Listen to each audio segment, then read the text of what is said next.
14वां अध्याय भवाटवी का स्पष्टीकरण।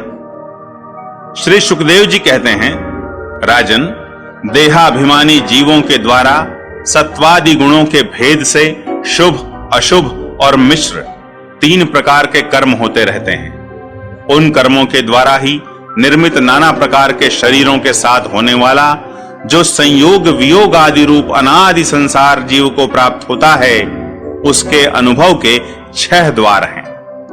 मन और 5 ज्ञानेंद्रियां, उनसे विवश होकर यह जीव समूह मार्ग भूलकर भयंकर वन में भटकते हुए धन के लोभी बंजारों के समान परम समर्थ भगवान विष्णु के आश्रित रहने वाली माया की प्रेरणा से बीहड़ वन के समान दुर्गम मार्ग में पड़कर संसार वन में जा पहुंचता है।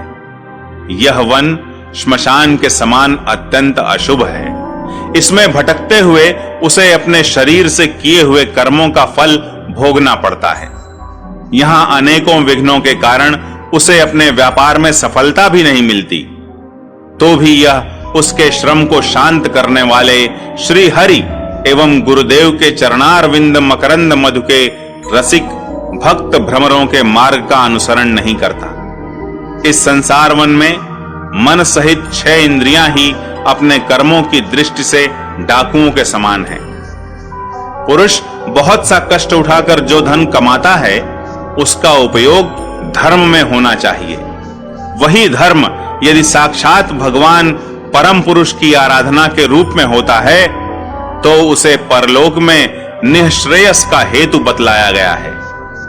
किंतु जिस मनुष्य का बुद्धि रूप सारथी विवेकहीन होता है और मन वश में नहीं होता, उसके उस धर्मोपयोगी धन को ये मन सहित 6 इंद्रियां देखना, स्पर्श करना, सुनना, स्वाद लेना, सूंघना, संकल्प विकल्प करना और निश्चय करना, इन वृत्तियों के द्वारा गृहस्थोचित विषय भोगों में फंसाकर उसी प्रकार लूट लेती हैं जिस प्रकार बेईमान मुखिया का अनुगमन करने वाले एवं असावधान बंजारों के दल का धन चोर डाकू लूट ले जाते हैं।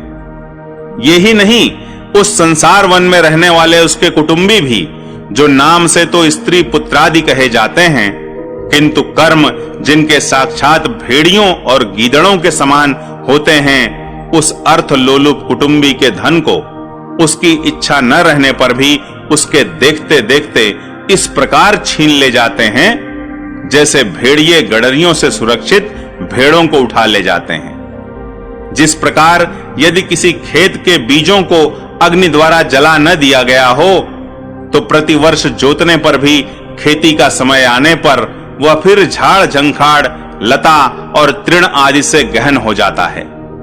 उसी प्रकार यह गृहस्थाश्रम भी कर्म भूमि है। इसमें भी कर्मों का सर्वथा उच्छेद कभी नहीं होता, क्योंकि यह घर कामनाओं की पिटारी है। उस गृहस्थाश्रम में आसक्त हुए व्यक्ति के धन रूप बाहरी प्राणों को डांस और मच्छरों के समान नीच पुरुषों से तथा टिड्डी, पक्षी, चोर और चूहे आदि से क्षति पहुंचती रहती है। कभी इस मार्ग में भटकते भटकते यह अविद्या, कामना और कर्मों से कलुषित हुए अपने चित्त से दृष्टि दोष के कारण इस मर्त्य लोक को, जो गंधर्व नगर के समान असत है, सत्य समझने लगता है। फिर खान पान और स्त्री प्रसंग आदि व्यसनों में फंसकर मृग तृष्णा के समान मिथ्या विषयों की ओर दौड़ने लगता है।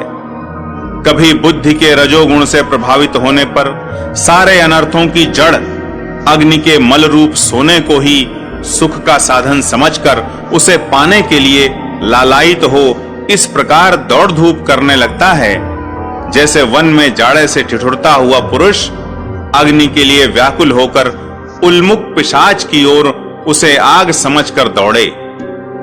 कभी इस शरीर को जीवित रखने वाले घर, अन्न जल और धन आदि में अभिनिवेश करके इस संसारारण्य में इधर उधर दौड़ धूप करता रहता है। कभी बवंडर के समान आंखों में धूल झोंक देने वाली स्त्री गोद में बैठा लेती है, तो तत्काल रागान्ध सा होकर सत्पुरुषों की मर्यादा का भी विचार नहीं करता। उस समय नेत्रों में रजोगुण की धूल भर जाने से बुद्धि ऐसी मलिन हो जाती है कि अपने कर्मों के साक्षी दिशाओं के देवताओं को भी भुला देता है। कभी अपने आप ही एकाध बार विषयों का मिथ्यात्म जान लेने पर भी अनादिकाल से देह में आत्मबुद्धि रहने से विवेक बुद्धि नष्ट हो जाने के कारण उन मरुमरीचिका तुल्य विषयों की ओर ही फिर दौड़ने लगता है। कभी प्रत्यक्ष शब्द करने वाले उल्लू के समान, शत्रुओं की और परोक्ष रूप से बोलने वाले झींगरों के समान राजा की अति कठोर एवं दिल को दहला देने वाली डरावनी डांट डपट से इसके कान और मन को बड़ी व्यथा होती है। पूर्व पुण्य क्षीण हो जाने पर यह जीवित ही मुर्दे के समान हो जाता है और जो कारस्कर एवं काकतुंड आदि जहरीले फलों वाले पाप वृक्षों, इसी प्रकार की दूषित लताओं और विषैले कुओं के समान हैं तथा जिनका धन इस लोक और परलोक दोनों के ही काम में नहीं आता और जो जीते हुए भी मुर्दे के समान हैं, उन कृपण पुरुषों का आश्रय लेता है। कभी असत पुरुषों के संग से बुद्धि बिगड़ जाने के कारण सूखी नदी में गिरकर दुखी होने के समान इस लोक और परलोक में दुख देने वाले पाखंड में फंस जाता है। जब दूसरों को सताने से उसे अन्न भी नहीं मिलता, तब वह अपने सगे पिता पुत्रों को अथवा पिता या पुत्र आदि का एक तिनका भी जिनके पास देखता है, उनको फाड़ खाने के लिए तैयार हो जाता है। कभी दावा नल के समान प्रिय विषयों से शून्य एवं परिणाम में दुखमय घर में पहुंचता है तो वहां इष्ट जनों के वियोग आदि से उसके शोक की आग भड़क उठती है। उससे संतप्त होकर वह बहुत ही खिन्न होने लगता है। कभी काल के समान भयंकर राजकुल रूप राक्षस इसके परम प्रिय धन रूप प्राणों को हर लेता है तो यह मरे हुए के समान निर्जीव हो जाता है। कभी मनोरथ के पदार्थों के समान अत्यंत असत पिता पितामह आदि संबंधों को सत्य समझकर उनके सहवास से स्वप्न के समान क्षणिक सुख का अनुभव करता है। गृहस्थाश्रम के लिए जिस कर्म विधि का महान विस्तार किया गया है, उसका अनुष्ठान किसी पर्वत की कड़ी चढ़ाई के समान ही है। लोगों को उस ओर प्रवृत्त देखकर उनकी देखा देखी जब यह भी उसे पूरा करने का प्रयत्न करता है, तब तरह तरह की कठिनाइयों से क्लेशित होकर कांटे और कंकड़ों से भरी भूमि में पहुंचे हुए व्यक्ति के समान दुखी हो जाता है। कभी पेट की असह्य ज्वाला से अधीर होकर अपने कुटुंब पर ही बिगड़ने लगता है। फिर जब निद्रा रूप अजगर के चंगुल में फंस जाता है, तब अज्ञान रूप घोर अंधकार में डूबकर सूने वन में फेंके हुए मुर्दे के समान सोया पड़ा रहता है। उस समय इसे किसी बात की सुधि नहीं रहती। कभी दुर्जन रूप काटने वाले जीव इतना काटते तिरस्कार करते हैं कि इसके गर्व रूप दांत, जिनसे यह दूसरों को काटता था, टूट जाते हैं। तब इसे अशांति के कारण नींद भी नहीं आती तथा मर्म वेदना के कारण क्षण क्षण में विवेक शक्ति क्षीण होते रहने से अंत में अंधे की भांति यह नरक रूप अंधे कुएं में जा गिरता है। कभी विषय सुख रूप मधुकणों को ढूंढते ढूंढते जब यह लुक छिपकर पर स्त्री या बर्धन को उड़ाना चाहता है, तब उनके स्वामी या राजा के हाथ से मारा जाकर ऐसे नरक में जा गिरता है जिसका ओर छोर नहीं है। इसी से ऐसा कहते हैं कि प्रवृत्ति मार्ग में रहकर किए हुए लौकिक और वैदिक दोनों ही प्रकार के कर्म जीव को संसार की ही प्राप्ति कराने वाले हैं। यदि किसी प्रकार राजा आदि के बंधन से छूट भी गया तो अन्याय से अपहरण किए हुए उन स्त्री और धन को देवदत्त नाम का कोई दूसरा व्यक्ति छीन लेता है और उससे विष्णुमित्र नाम का कोई तीसरा व्यक्ति झटक लेता है। इस प्रकार वे भोग एक पुरुष से दूसरे पुरुष के पास जाते रहते हैं, एक स्थान पर नहीं ठहरते। कभी कभी शीत और वायु आदि अनेकों आधि दैविक, आधि भौतिक और आध्यात्मिक दुख की स्थितियों के निवारण करने में समर्थ न होने से यह अपार चिंताओं के कारण उदास हो जाता है। कभी परस्पर लेन देन का व्यवहार करते समय किसी दूसरे का थोड़ा सा दमड़ी भर अथवा इससे भी कम धन चुरा लेता है तो इस बेईमानी के कारण उससे वैर ठन जाता है। राजन, इस मार्ग में पूर्वोक्त विघ्नों के अतिरिक्त सुख दुख, राग द्वेष, भय, अभिमान, प्रमाद, उन्माद, शोक, मोह, लोभ, मात्सर्य, ईर्ष्या, अपमान, क्षुधा पिपासा, आदि व्याधि, जन्म, जरा और मृत्यु आदि और भी अनेकों विघ्न हैं। किसी समय देव माया रूपिणी स्त्री के बाहुपाश में पड़कर विवेकहीन हो जाता है। तब उसी के लिए विहार भवन आदि बनवाने की चिंता में ग्रस्त रहता है तथा उसी के आश्रित रहने वाले पुत्र, पुत्री और अन्यान्य स्त्रियों के मीठे मीठे बोल, चितवन और चेष्टाओं में आसक्त होकर उन्हीं में चित्त फंस जाने से वह इंद्रियों का दास अपार अंधकारमय नरकों में गिरता है। काल चक्र साक्षात भगवान विष्णु का आयुध है। वह परमाणु से लेकर द्विपरार्ध पर्यंत क्षण घटी आदि अवयवों से युक्त है। वह निरंतर सावधान रहकर घूमता रहता है। जल्दी जल्दी बदलने वाली बाल्य, यौवन आदि अवस्थाएं ही उसका वेग हैं। उसके द्वारा वह ब्रह्मा से लेकर क्षुद्राति क्षुद्र तृण पर्यंत सभी भूतों का निरंतर संहार करता रहता है। कोई भी उसकी गति में बाधा नहीं डाल सकता।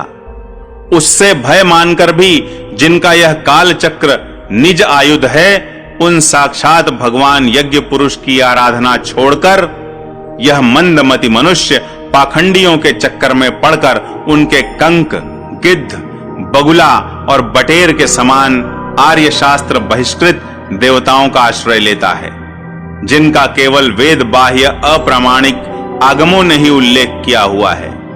ये पाखंडी तो स्वयं ही धोखे में हैं। जब यह भी उनकी ठगाई में आकर दुखी होता है तब ब्राह्मणों की शरण लेता है। किंतु उपनयन संस्कार के अनंतर श्रौत स्मार्त कर्मों से भगवान यज्ञ पुरुष की आराधना करना आदि जो उनका शास्त्रोक्त आचार है, वह इसे अच्छा नहीं लगता। इसलिए वेदोक्त आचार के अनुकूल अपने में शुद्धि न होने के कारण यह कर्म शून्य शूद्र कुल में प्रवेश करता है, जिसका स्वभाव वानरों के समान केवल कुटुंब पोषण और स्त्री सेवन करना ही है। वहां बिना रोक टोक स्वच्छंद विहार करने से इसकी बुद्धि अत्यंत दीन हो जाती है और एक दूसरे का मुख देखना आदि विषय भोगों में फंसकर इसे अपने मृत्यु काल का भी स्मरण नहीं होता। वृक्षों के समान जिनका लौकिक सुख ही फल है, उन घरों में ही सुख मानकर वानरों की भांति स्त्री पुत्रादि में आसक्त होकर यह अपना सारा समय मैथुनादि विषय भोगों में ही बिता देता है। इस प्रकार प्रवृत्ति मार्ग में पड़कर सुख दुख भोगता हुआ यह जीव रोग रूपी गिरि गुहा में फंसकर उसमें रहने वाले मृत्यु रूप हाथी से डरता रहता है। कभी कभी शीत, वायु आदि अनेक प्रकार के आधिदैविक, आदि भौतिक और आध्यात्मिक दुखों की निवृत्ति करने में जब असफल हो जाता है, तब उस समय अपार विषयों की चिंता से यह खिन्न हो उठता है। कभी आपस में क्रय विक्रय आदि व्यापार करने पर बहुत कंजूसी करने से इसे थोड़ा सा धन हाथ लग जाता है।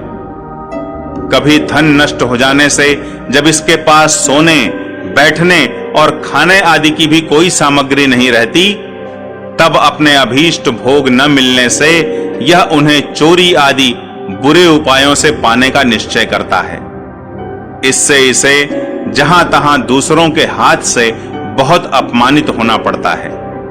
इस प्रकार धन की आसक्ति से परस्पर वैर भाव बढ़ जाने पर भी यह अपनी पूर्व वासनाओं से विवश होकर आपस में विवाह आदि संबंध करता और छोड़ता रहता है।